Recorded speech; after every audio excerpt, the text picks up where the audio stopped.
The sound of excited squeals and laughter drifted up from our driveway, cutting through the quiet of Christmas morning. I stood at the kitchen window, coffee mug warming my hands, watching my younger sister Tessa jump up and down beside a brand new red Volkswagen Beetle, complete with an enormous silver bow on top. My parents beamed as they handed her the keys, their faces glowing with pride. My name is Lila, and this was the moment I realized I'd always be the afterthought in my family story. "Oh my God, I can't believe you guys did this." Tessa's voice carried through the glass.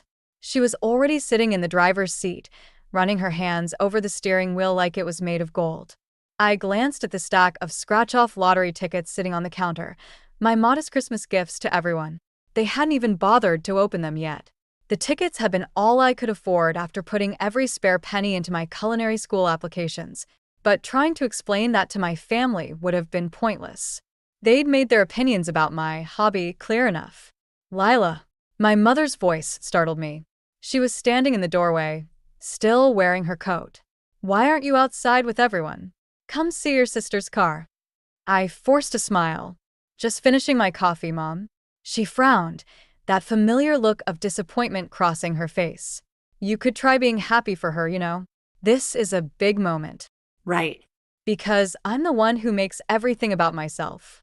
The words slipped out before I could stop them. "Don't start," she warned. "Not today."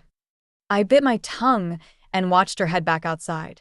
Through the window, I could see my father showing Tessa how to adjust her mirrors, wearing the proud smile I'd never managed to earn. Not when I made honor roll, not when I won the regional cooking competition, not even when I got accepted to culinary school, before they refused to help with tuition. My hand drifted to the lottery tickets. Out of habit, I started scratching off the numbers on one, not really paying attention until something caught my eye. 3 matching numbers. My heart started racing as I double-checked the winning combinations. $50,000. I stared at the ticket, my hands shaking. With this money, I could afford culinary school. I could start building my dream of opening my own restaurant. I could finally prove to everyone that my hobby was worth something. But this ticket was meant to be a gift. The right thing would be to give it to them. Watch them celebrate another stroke of luck that would probably go toward Tessa's college fund or a family vacation I wouldn't be invited on. Outside, Tessa honked the horn playfully, and my parents laughed. None of them had even noticed I wasn't there. I made my decision in that moment. Carefully, I folded the winning ticket and slipped it into my pocket. The rest of the scratch-offs, I gathered up and dropped in the recycling bin. They wouldn't miss what they hadn't bothered to open. "Lila." My father's voice boomed from outside. "Get out here and take a family picture." I walked to the front door, but paused with my hand on the knob. Through the window, I could see them clustered around the car, their breath visible in the cold December air. They looked complete without me, the perfect family of 3. "Coming," I called back, but instead of joining them, I headed upstairs to my room.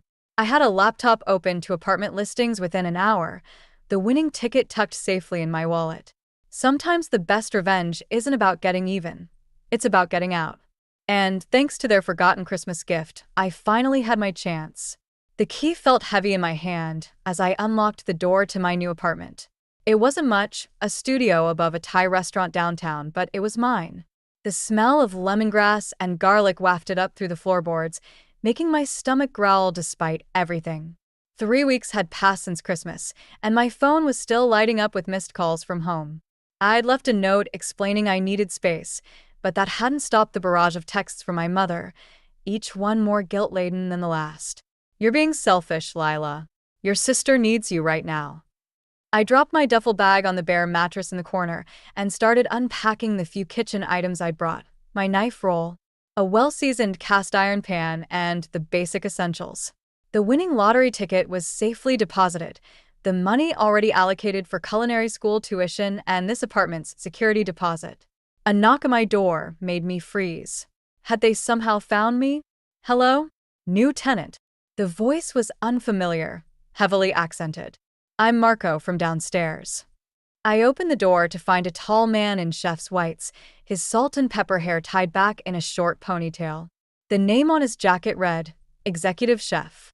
"I noticed someone moving in," he said, gesturing to my boxes. Wanted to introduce myself. We try to keep a family atmosphere here. The word family made me wince, but something about his warm smile put me at ease. My eyes caught on the knife roll visible through my open door. "You cook?" he asked, following my gaze. "I try to. I'm actually starting culinary school next month." His eyes lit up. "No kidding? We're short-staffed downstairs. Could use someone who knows their way around a kitchen, even part-time." Before I could respond, my phone buzzed again. My father's name flashed on the screen. "Complicated situation?" Marco asked, noting my expression. "You could say that." He nodded thoughtfully. "Listen, come down tomorrow morning if you're interested. Sometimes the best therapy is keeping your hands busy and your knives sharp." After he left, I finally listened to my father's voicemail. His voice was gruff, angry. "Your mother's upset, and Tessa's grades are slipping. Whatever point you're trying to make, you've made it. Time to grow up and come home." I deleted the message and opened my laptop, pulling up the culinary school website. The first term's tuition was due next week. My finger hovered over the submit payment button when another text came through, this time from Tessa. "Mom and Dad are freaking out. Where are you? I'm worried." This one hurt more than the others. Tessa and I might not have been close, but she wasn't responsible for our parents' behavior. Still, I couldn't risk telling her the truth. She'd never been able to keep secrets from our parents. "I'm safe," I typed back. "Just need some time." The next morning, I found myself in Marco's kitchen, chopping vegetables with more focus than necessary. The rhythmic motion was soothing, familiar. Marco worked beside me, occasionally offering tips on technique. "You have good instincts," he said, watching me adjust the heat under a simmering sauce. "But you're angry. It shows in your cooking. Is that a bad thing?" He shrugged. "Depends what you do with it. Anger can fuel passion or destroy it. The difference is in the control." My phone buzzed in my pocket, another text from my mother. I ignored it. "The people who hurt us," Marco continued, testing the sauce with a spoon. "They don't suffer when we let them consume our thoughts. They don't even know. The only one who suffers is us." I thought about the lottery ticket, about my silent escape. Sometimes they need to learn they can't take people for granted. Perhaps. He handed me the spoon. "But make sure your revenge doesn't become your purpose. Taste this." "What's missing?" I sampled the sauce, considering. "Salt. And maybe a touch of acid." He smiled. "Exactly. Balance is everything. In cooking and in life." The kitchen door swung open, and a server rushed in. "Chef, there's a woman out front asking about Lila. Says she's her mother." My heart stopped. Through the kitchen window, I could see her scanning the dining room, Tessa trailing behind her like a shadow. Marco looked at me questioningly. "Back door through the alley," he said quietly. "But remember, you can't run forever. Eventually, you have to stand your ground and serve what you've prepared." I nodded, already untying my apron. The real test wasn't in running away, it was in choosing when to stay and fight. 3 months into culinary school, I finally felt like I was finding my rhythm. Between morning classes, afternoon shifts at Marco's restaurant, and late nights planning my own future kitchen, I barely had time to think about my family. That should have been my first warning that everything was about to implode. I was prepping for dinner service when Amelia walked into Marco's kitchen. My old friend from high school cooking club, now a rising star chef at one of the city's top restaurants. She looked exactly as I remembered. Perfectly styled hair, crisp chef's whites, and that smile that never quite reached her eyes. "Lila Hawkins," she said, leaning against the prep table. "I heard rumors you were working here, but I couldn't believe it. Shouldn't you be running your own place by now?" I kept chopping vegetables, maintaining the steady rhythm Marco had taught me. Still learning. Not all of us had parents paying our way through Le Cordon Bleu. Speaking of parents. She pulled out her phone, scrolling through something. "I ran into your mom at that charity dinner last week. She seemed worried about you." My knife slipped, nearly catching my finger. "You talked to my mother? She mentioned something about you stealing money and running away? Pretty dramatic, even for you." The kitchen suddenly felt too hot, too small. That's not what happened. No. She raised an eyebrow.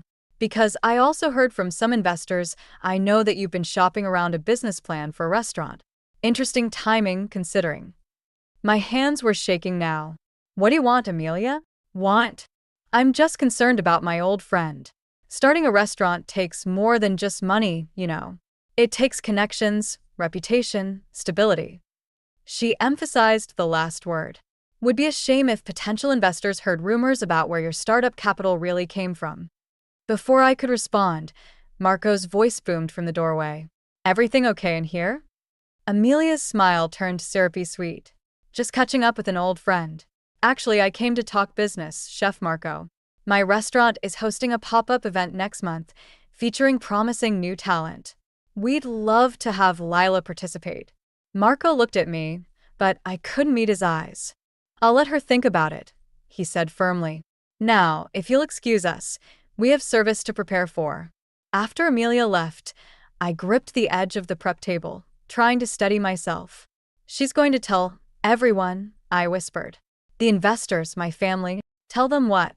Marco asked quietly. I told him everything. The lottery ticket, my escape, the carefully constructed plans now threatening to collapse. He listened without judgment, then handed me a towel to wipe my hands. So now you have a choice, he said. You can run again, or you can face this head-on. How? She'll destroy everything I've worked for. Will she? He picked up my knife, testing its edge. Or will she just expose what you've been afraid to face? Sometimes our biggest fears are just shadows, Lila. They disappear when we shine a light on them. My phone buzzed, a text from an unknown number. It was a screenshot of an email, presumably from Amelia to potential investors, detailing concerns about my financial irregularities and family issues. The pop-up event, Marco continued, could be an opportunity. Show everyone, Amelia, your family, these investors, exactly who you are and what you can do. Or it could be a trap. Most likely both. He smiled. But you're not that scared girl from Christmas morning anymore. You've learned more than just cooking techniques in my kitchen. I thought about the past 3 months, the burns, the cuts, the late nights perfecting recipes. Each small victory had built something inside me that went beyond culinary skills. What's that saying you always use? I asked. The hottest fires make the strongest steel? He nodded. And you, my dear, are about to walk through fire. I picked up my knife and resumed chopping, each cut precise and purposeful. Amelia thought she could use my past to destroy my future. But she'd forgotten the most important rule of the kitchen. Timing is everything. And maybe it was finally time to stop running and start fighting back. Tell her I'm in, I said, for the pop-up event. But I'm doing it my way. Marco's smile turned knowing. Now, that sounds like a chef talking. The text from Tessa came at 3 a.m. Can you meet me? Please? Don't tell Mom and Dad. I found her sitting in her Volkswagen Beetle outside Marco's restaurant, her eyes red and swollen. She'd lost weight since Christmas, her usually perfect hair pulled back in a messy ponytail. I failed 2 classes, she said as I slid into the passenger seat. And I can't tell them. They think I'm applying to pre-med programs, but I haven't even started the applications. The heater hummed softly, filling the silence between us. This was the car that had symbolized everything wrong with our family dynamic. Now it felt like a confession booth. Why pre-med? I asked, though I already knew the answer. Dad's dream. Mom's backup plan. My personal nightmare. She laughed, but it came out more like a sob. How'd he do it, Lila? Just walk away from their expectations. I thought about the lottery ticket hidden in my apartment, about Amelia's threats, about all the lies tangled up in my supposed courage. I'm not sure I'm the best person to ask about making good choices right now. At least you made a choice. She pulled out a crumpled piece of paper from her jacket. I found this in Mom's study. She's been tracking your movements, talking to people around town. She knows about the culinary school. My stomach dropped. Does she know about the money? Not yet. But she's obsessed with figuring out how you're paying for everything. Tessa hesitated. She thinks you're involved in something illegal. Dad's talking about hiring a private investigator. The irony wasn't lost on me. In trying to escape their control, I'd given them even more reason to interfere in my life. There's more, Tessa continued. I overheard Mom talking to Amelia Stone's mother at the country club. They're planning something for that pop-up event, some kind of intervention or confrontation. They want to save you from yourself or whatever. My hands clenched into fists. Of course Amelia would involve our mothers. She knew exactly how to twist the knife. You should tell them the truth, Tessa said quietly. About everything. Like you're telling them the truth about pre-med? She flinched, and I immediately regretted the words. We were both trapped in different versions of the same cage. Maybe, Tessa's voice wavered. Maybe we could help each other? I could come to your pop-up event, run interference with Mom. And you could help me figure out how to tell them about changing my major. To what? Photography. She pulled out her phone, showing me a gallery of stunning food photos. I've been practicing at restaurants around town. That's actually how I found out where you were working. The images were beautiful, playing with light and shadow, capturing the essence of each dish. They were nothing like our mother's rigid, perfectionist approach to everything. These are incredible, Tess. Really? Because sometimes I think I'm just being stupid and selfish, throwing away a real career for something you love? I finished. Yeah, I know that feeling. A car drove past, its headlights sweeping across us.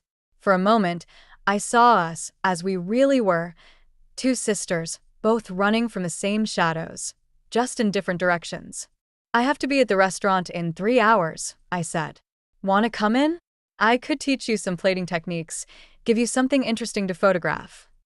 She smiled, a real smile, not the perfect one she used for our parents. I'd like that. As we walked into Marco's kitchen, I realized something had shifted. The revenge I'd been seeking wasn't just about proving my parents wrong anymore. It was about breaking a cycle, about creating space for both Tessa and me to become something other than what our parents demanded. But first, I had to survive Amelia's pop-up event. And now, knowing our mothers were involved, the stakes were higher than ever. This wasn't just about my future anymore, it was about Tessa's too. Hey, I said, handing her an apron. Want to learn how to make Mom's favorite dessert? I have some ideas for improving it. Tessa's grin turned mischievous. Now that sounds like a photo opportunity. The pop-up event was 3 days away when everything started falling apart. I was in Marco's kitchen, finalizing my menu, when Tessa burst through the back door, clutching her phone. You need to see this, she said, thrusting the screen at me. It was Amelia's Instagram story. A beautifully plated dish that looked exactly like my signature recipe, the one I'd been developing for months. The caption read, "Sneak peek of our upcoming showcase. Sometimes the best innovations come from unexpected places." My hands trembled as I wiped them on my apron. She's been watching me. Someone's been feeding her information. That's not all. Tessa swiped to another post, a series of photos from a private investor meeting at Amelia's restaurant. In the background of one shot, I could see my mother sitting at the table, her face animated in conversation. The knife I'd been holding clattered against the cutting board. She's working with Mom? I overheard them yesterday. Mom's been telling potential investors about your unstable behavior and questionable finances. They're trying to make sure no one backs your restaurant plans. Marco appeared beside us, his expression grim. The health inspector just called. Someone filed multiple complaints about our kitchen. They're coming tomorrow, right before your big prep day. The timing wasn't a coincidence. Amelia knew exactly how to hurt me, using my own mother as a weapon. The room started spinning, and I gripped the edge of the prep table.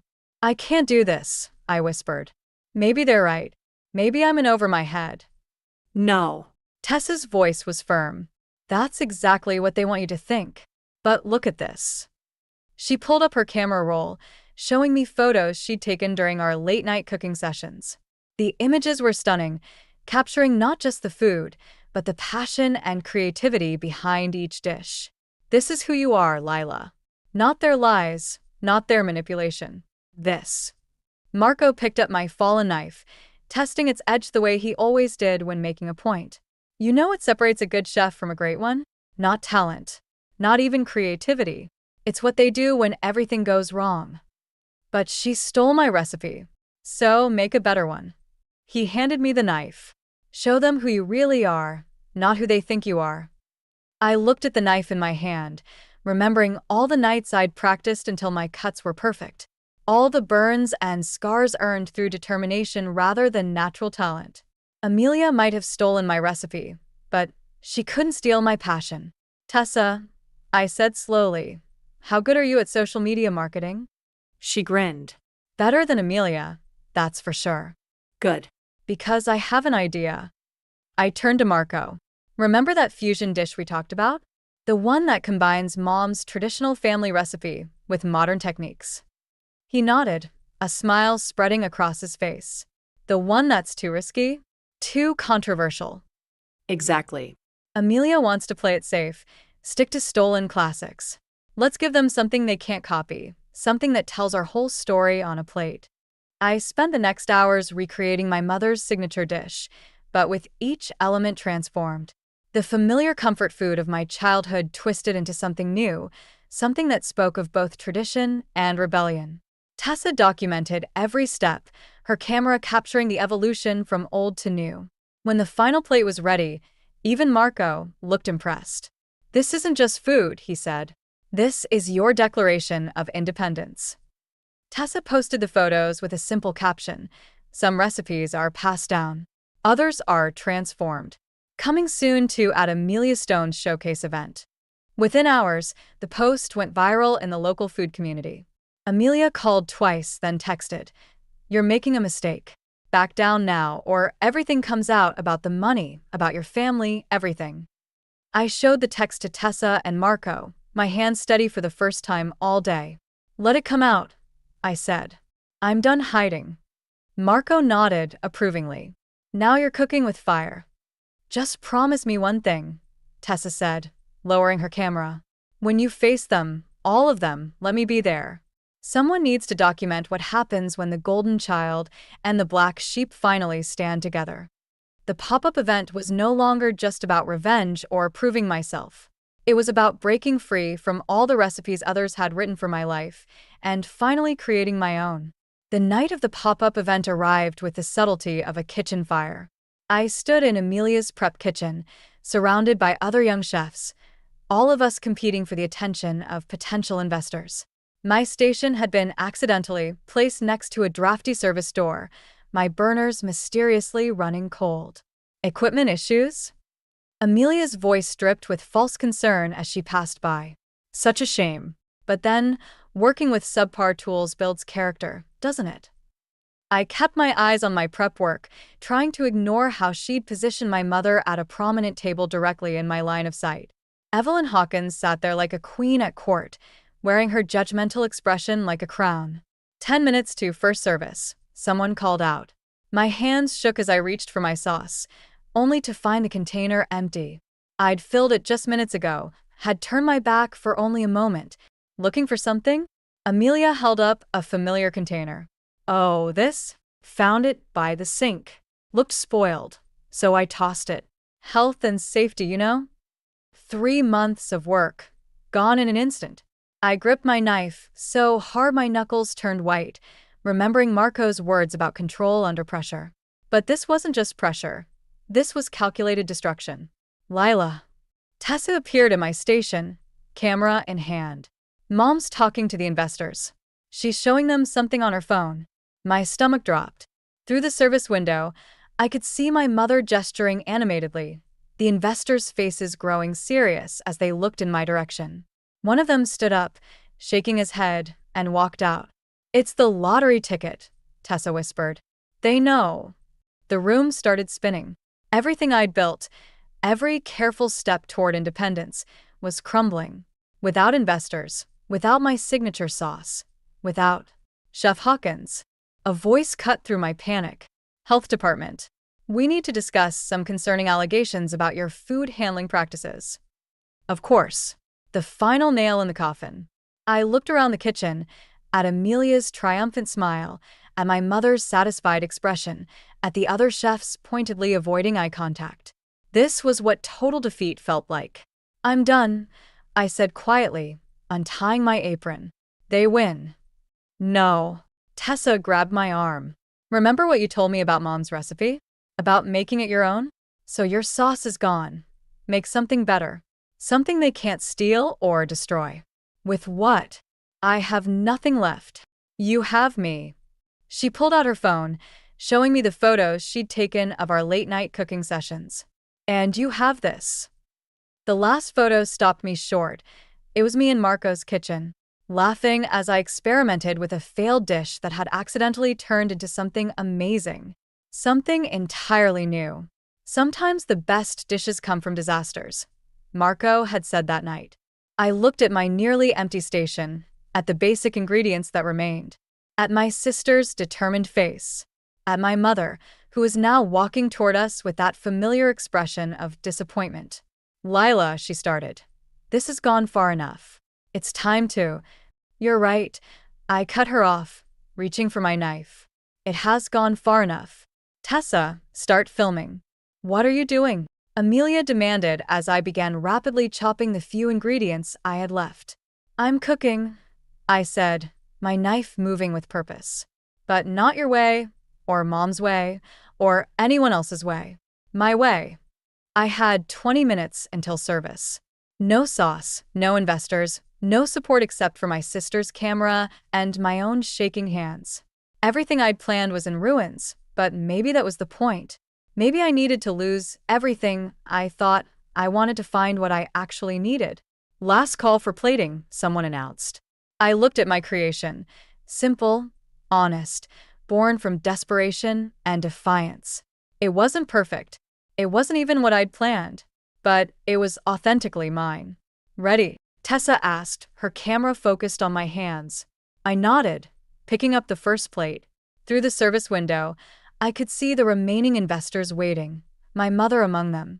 This was it, my last chance to prove that sometimes the worst moments can lead to the best creations. Time to serve, I said, pushing through the door. And I hope they're hungry for the truth. The silence in the dining room was deafening as I presented my improvised dish. Through Tessa's camera lens, I watched the investors lean forward, their expressions shifting from skepticism to curiosity. My mother's face remained carefully blank, but her hands betrayed her nervousness, twisting her napkin beneath the table. This isn't what was advertised, one investor said, studying the plate. No, I agreed. It's better. This is what happens when someone tries to sabotage your carefully planned menu. You either give up, or you create something new. I locked eyes with Amelia, who had emerged from the kitchen. Would you like to explain why my original sauce disappeared? Or should we ask my mother about the convenient timing of the health inspector's visit? Lila, my mother warned, but I wasn't finished. You know what's funny? I spent years trying to recreate your recipes, Mom. Trying to earn your approval. But tonight, when everything was taken away, I finally understood something. The best dishes come from hunger. Real hunger, not just for food, but for recognition. For acceptance. The investors were sampling the dish now, their murmurs of appreciation growing louder. Tessa moved around the table, capturing their reactions, the way they gestured to each other with raised eyebrows and nodding heads. This is unexpected, the lead investor said. The fusion of traditional and modern techniques, the balance of flavors. It tells a story. That's because it's my story, I said. Not the one they wanted me to tell, but the real one. About making something from nothing. About turning rejection into fuel. Amelia stepped forward, her composure cracking. You think you're so special? Some scrappy underdog who… No. I cut her off. I think I'm exactly what you're afraid of, someone who doesn't need your approval anymore. Any of you. My father chose that moment to walk in, stopping short at the scene before him. I hadn't seen him since Christmas morning, and his presence sent a jolt through the room. What's going on here? He demanded. Your daughter, the lead investor said, is about to receive an offer of backing for her restaurant concept. That is, if she's interested. The look on my father's face shifted from confusion to something else. Something I'd never seen before. Recognition, maybe. Or regret. The lottery ticket, he said quietly. That's how you did all this, isn't it? The one you gave us for Christmas. The one you never bothered to open. I corrected. Yes. My mother stood up abruptly. You had no right. To what, Mom? To want something different than what you planned? To succeed without your permission? I gestured to Tessa, still filming. Ask your golden child how she feels about medical school. Ask her what she really wants to do with her life. The room fell silent again as all eyes turned to Tessa. She lowered her camera, her hands steady even as her voice shook. I want to be a photographer, she announced. And Lila's going to hire me to shoot for her restaurant's marketing. You're hiring no one, Amelia snapped. This was a publicity stunt. These investors are very impressed, the lead investor interrupted. Both with the food and with how you handle unexpected challenges, Miss Hawkins. My father stepped forward, reaching into his jacket. He pulled out a wrinkled scratch-off ticket, the one I'd given him for Christmas. It was still unscratched. I kept it, he said. Don't know why. Maybe because it was the last thing you gave us before. He cleared his throat. I'd like to scratch it now, if that's okay. And whatever it's worth, I want to invest it in your restaurant. Roger. My mother protested, but he held up his hand. No, Evelyn. We've done enough damage trying to control their lives. Look at what Lila created tonight, when everything was stacked against her. Look at Tessa's photography. These aren't the failures we feared. These are artists. The investor smiled, sliding a business card across the table. I believe we have some details to discuss, Miss Hawkins. All of us. I picked up the card, then looked at my father's unscratched ticket. Keep it, I said. Some gifts are worth more unopened. Amelia stormed out, but I barely noticed. I was too busy watching my father's face as he finally saw me, not as a disappointment, but as a chef, as myself. So, I said, turning to the investors, let's talk about opening night. 6 months after the pop-up event, I stood in my own kitchen, watching the dinner service unfold through the pass. The restaurant was packed, as it had been every night since opening. Tessa's photographs lined the walls, artistic shots of our signature dishes alongside candid moments of our family's journey. The door swung open and Marco walked in, carrying a familiar envelope. Special delivery, he said, handing it to me. Found this at my restaurant. The return address was Amelia's. Inside was a single page. I closed my restaurant last week. Turns out success isn't worth much when you build it on other people's recipes. You were right. The hunger has to be your own. I folded the letter, thinking about how revenge had stopped tasting sweet somewhere along the way. Have you seen today's special? I asked Marco, nodding toward a dish waiting at the pass. He smiled, recognizing my mother's signature recipe, reimagined, but with its heart intact. How did she take it? She cried. I admitted, then spent an hour telling me everything I'd done wrong while secretly eating every bite. Through the kitchen window, I could see my family at their regular table. My father was showing Tessa something on her camera, probably discussing her upcoming gallery show. My mother sat straight-backed as always, but her eyes kept drifting to the kitchen with something that looked almost like pride. Chef. One of my line cooks called out, "We have a situation." I turned to find a familiar face at the kitchen door, Amelia, looking smaller somehow, less certain. I'm not here to cause trouble, she said quickly. I wanted to know if you're still hiring prep cooks. The kitchen fell silent, everyone watching for my reaction. 6 months ago, I would have savored this moment of defeat. Now, looking at her, I saw something of myself, that same hunger, just pointed in the wrong direction for too long. Tomorrow morning, 6 a.m., I said. Don't be late. And Amelia? Bring your own recipes this time. She nodded, a flash of relief crossing her face before she hurried out. Marco squeezed my shoulder. You're not the same chef who burned with revenge in my kitchen. No, I agreed. I'm better. Speaking of which, I pulled out the lottery ticket my father had kept unscratched all these months. He'd given it back to me last week, saying some gifts needed to come full circle. Want to do the honors? I offered it to Marco. He shook his head. Some things are worth more unscratched. The mystery of what could have been sometimes teaches us more than knowing. The dinner rush was picking up, tickets streaming in. I tucked the ticket into my chef's coat, where it settled next to my heart like a reminder of how far I'd come. Lila, Tessa called from the dining room. Mom's critiquing your plating again. I laughed, reaching for my knife. Tell her if she wants to reorganize my garnishes, she'll have to put on an apron and do it herself. To my surprise, moments later, my mother appeared in the kitchen doorway, already rolling up her sleeves. Well, she said, are you going to show me how this new version of my recipe works or not? I handed her an apron, watching as she tied it with practiced movements that mirrored my own.